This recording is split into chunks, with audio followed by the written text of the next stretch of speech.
Question number 1, 2, 3 ये 3 questions हैं। इनको सॉल्व करके हम देखते हैं कि इसको कैसे यूज करते हैं। इसके आधार पर हम कैसे बता सकते हैं कि इनकी ग्राफ रेखाएं जो आएंगी वो कैसी होंगी। 5x minus 4y plus 8 equals to 0 और 7x plus 6y minus 9 equals to 0 first है।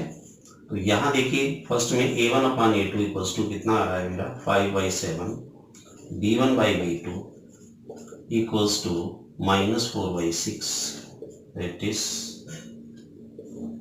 -2/3 and c1 by c2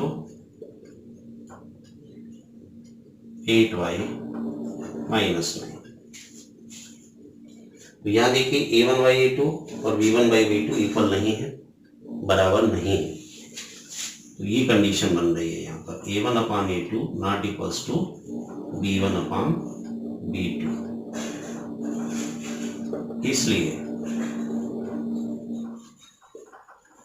रेखाएं कैसी होंगी? प्रतिच्छेदी।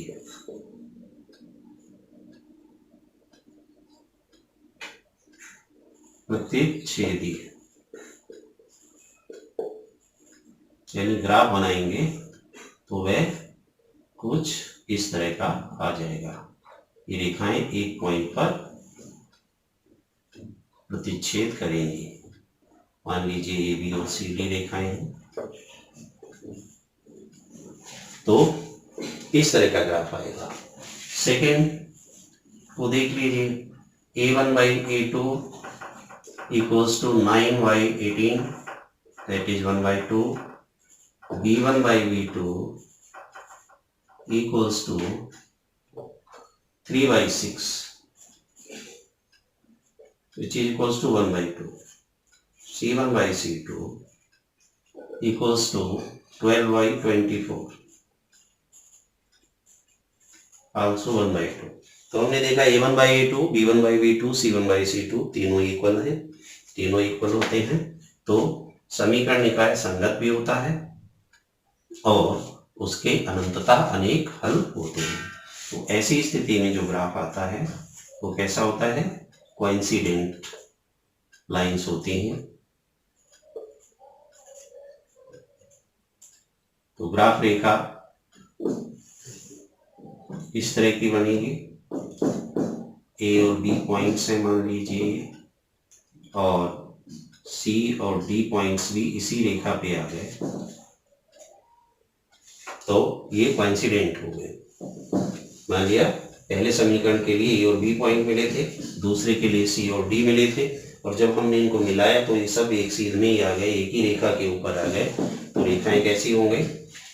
ये हो गई समपाती।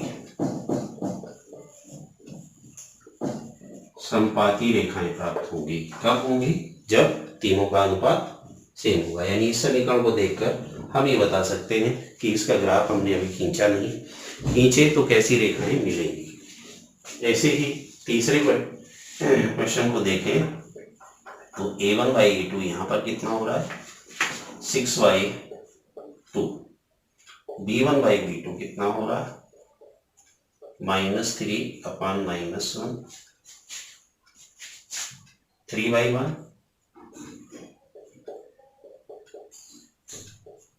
ये भी 3/1 हो रहा है। c1 by c2। अब c1 by c2 देखिए यहाँ पर एक इक्वेशन इस प्रकार से लिख दी कि कांस्टेंट टर्म को राइट साइड में लिख दिया, पर इसे हम उधर ले जाएं तो ये प्लस का 10 कहलाएगा, तो +10, और ये भी +9 होगा, तो 10/9। अब यहाँ देखा हमने a1 by a2 equals to b1 by b2 but not equals to c1 by c2 हो रहा है। a1 by a2 तो और b1 by b2 तो इक्वल है, बट c1 by c2 उनके इक्वल नहीं है। तो इसलिए ये समीकरण निकाय कैसा होगा? असंगत होगा, इनकंसिस्टेंट होगा, और साथ ही इसके अगर ग्राफ बनाएंगे तो वह ग्राफ पैरेलल लाइंस आएगा।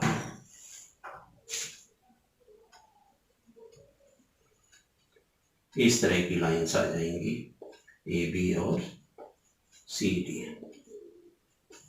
जो आपस में कहीं भी इंटरसेक्ट नहीं करेंगी, तो हमें कोई पॉइंट नहीं मिलेगा और इसलिए इसका कोई हल नहीं होगा।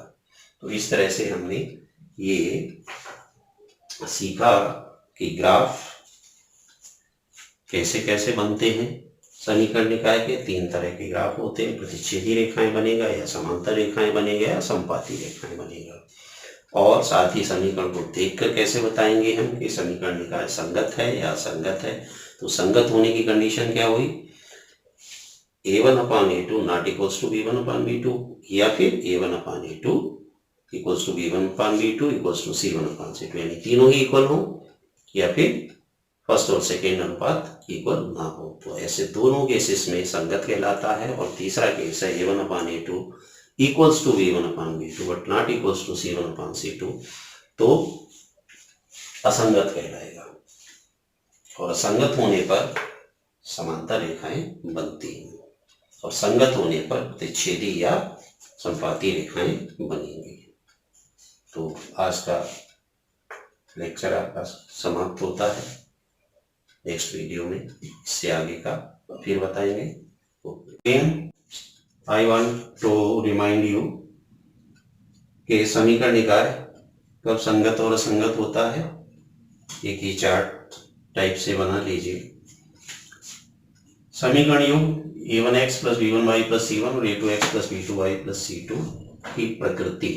तो प्रकृति इसकी 2 तरह की है, या तो संगत होगा निकाय या फिर असंगत होगा। तो संगत होने के लिए कंडीशन क्या क्या है, a1/a2 not equals to b1/b2, या फिर ये वाली कंडीशन। और ये कंडीशन अगर फुलफिल होती है तो ग्राफ कैसा आएगा, तो प्रतिच्छेदी रेखाएं आएंगी। और ऐसे में सॉल्यूशन कैसा होगा, यूनिक सॉल्यूशन। और रेखाएं ये प्रतिच्छेदी रेखाएं हैं, प्रतिच्छेदी रेखाएं, इंटरसेक्टिंग लाइंस। और यहां पर संपाती रेखाएं प्राप्त होंगी हमें।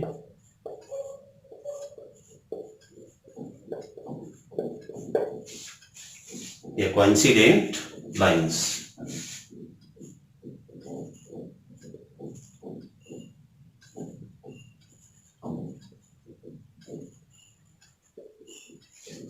यहां पर इंटरसेक्टिंग लाइंस होंगी ये। तो इस तरह से हमने ये जाना कि कब कब संगत और असंगत होंगी। इसको अच्छे से दिमाग में रख लीजिए कि मैं समझता हूँ अच्छे समझ आ गया होगा, क्लियर हो गई होगी बात।